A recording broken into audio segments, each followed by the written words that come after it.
kind of caught fire. Was there a conversation between you and Ross Hodge, or did you just kind of just find what was going on? Yeah, there was no conversation.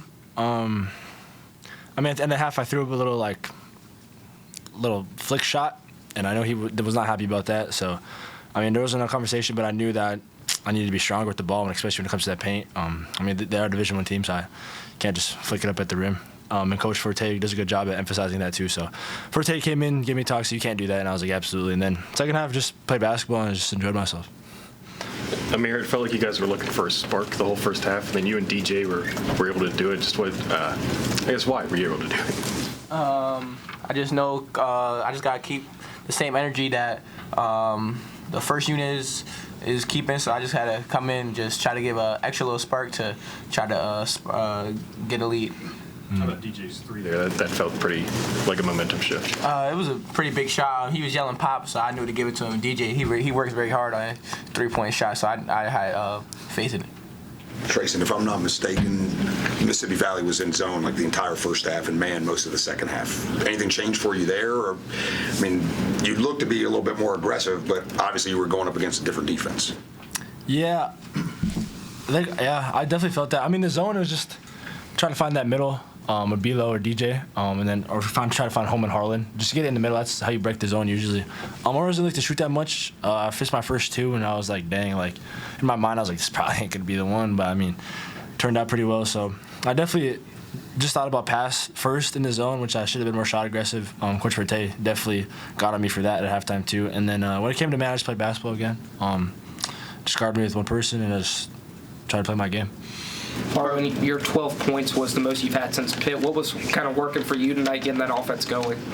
Oh, I think just staying consistent, like with my approach. You know, I'm not trying to change things based on what they're doing. Just keep on doing what I've done all week, putting in the same work that I do in practice into the game. So just keeping it simple. Also, your first double-double of the season so far this year. So what was working for you on the boards as well? 5 offensive rebounds. Just crashing the offensive board better than I have all year, I think. It's probably the most offensive rebounds I've had this year. So I think just trying to stay consistent with, attacking the rebounds, trying to keep it at this level right here.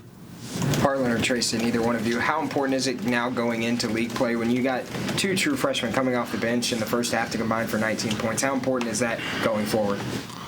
Yeah, I mean, it's a huge confidence boost. Like, you know, this is the first team I've played on where, like, freshmen are, like, playing real quality. Like, it's not just burn minutes and try and get away minutes. Like, we're putting these guys in the game for a reason, for, you know, what their ability is to do on the offense and defensive end of the floor.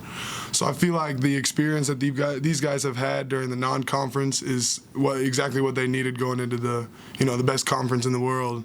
You know, they're going to be ready for it. Treysen, the last 3 games as a team, WVU's gone for 12, 15, and 12 on three-pointers. Is that kind of a sense of kind of what maybe you thought it was going to look like from the beginning, or is it maybe just been just 3 games? Or I mean, can this be like a good trend moving forward for you guys? Yeah, it's probably definitely the plan. I know we had in our first very scrimmage together. We had a lot of threes. I don't remember what, but I mean, we were just lights out, and they said that was really hard to guard, which obviously, I mean, threes more than 2. So, yeah, it's definitely the plan. We're just gonna keep putting the work in. Can't script anything, obviously. Like, you don't know. Like, obviously, I've had bad games, and obviously I work hard before those games, and it just doesn't go in. So, I mean, that's part of basketball. So, I mean, we're definitely just gonna work our hardest to get to where we need to be, and we're just gonna get better every day. That's definitely the goal. When the threes are falling and it's coming from multiple guys, what does that do for? How difficult does it make it for the other team? I mean, with our defense, I think we're one of the best teams in the country when our threes are falling. I mean, I think that's just really hard to guard, and then we're gonna make you shoot tough shots, and we're gonna get rebounds. So I mean, I think when our shots are falling like that, especially from multiple people, I mean, that's dangerous. Amir, Coach Hodge had talked about some of the work, this off stretch that you had, and making offense feed into the defense. That the defense has been really good at times, but then there's been stretches where it's broken down, and he felt like it was when the offense broke down that then the defense didn't.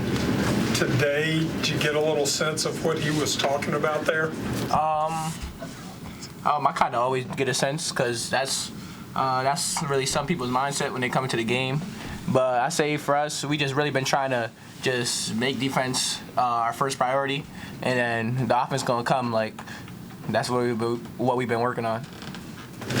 How important is this stretch now? You don't have a game until the new year, until the second. How important is it to get your bodies rested up before you hit conference play? Huge. Yeah, definitely huge. We had a really tough week of practice, which we needed a lot to just get after each other. I saw these next few days, definitely all of us would get in the gym, but definitely relaxing those legs to get ready for that stretch we had before Iowa State, to come back and just give it our all, because that's what we plan to do. Got all three of you guys have has played a Big 12 game, obviously. So what do you anticipate it being like? It's obviously going to be a step up in competition, but you got some time to prepare for it, and first one's going to be a really tough one. Yeah, we're definitely stepping in. Think it's going to be a dogfight. We have a bunch of guys that are mentally bought in, and physically. We all put the work in, way more than I think any other team in the country. Again, like, we're in here 10, 12 hours a day just on our free time, like, just because we want to get better. And it doesn't matter if we're doing defensive stuff and just asking to get better, but we're all here. So I think that first Big 12 game, we're all going to come in with the fact that, like, we got to go punch first, and we know it's going to be a long game, and obviously stuff's not going to go away, so we just got to stay together. And grit, play with a lot of grit. For any of you guys, I'm obviously, in conference play, no matter what conference you're in, it's kind of a grind, but kind of like what Greg was saying, when you kind of break this Big 12 down, you got Arizona's number 1, Iowa State's 3, and there's like 5 or 6 ranked teams in the Big 12. So is that more? There's more to it than just the grind, isn't there? I mean, there's opportunity. There's some unknown there, right? Because you guys haven't gone through before. How do you kind of put this journey into words that you guys are about to go into?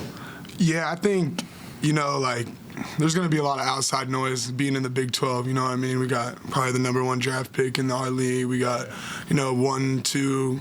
Yeah. So, I mean, there's going to be a lot of talk, going to be a lot of that. And I think, us as a team and like what coach tried to do, brought in a bunch of guys, that don't really keep us up at night. You know what I mean? We're the type of guys, we came in here with a chip on our shoulder. Like, we knew no one thought we were going to win this conference coming in here. And so nothing's new to us right now. Like, this is exactly where we thought everyone thought we would be. So I think going into Big 12 play, we're on the same mission, the same mindset, chip on our shoulder that, they wake up like we do. They eat food like we do. So it's nothing that, they don't have nothing that we don't have. Any other questions? All right, thank you guys. Appreciate y'all. Thank you.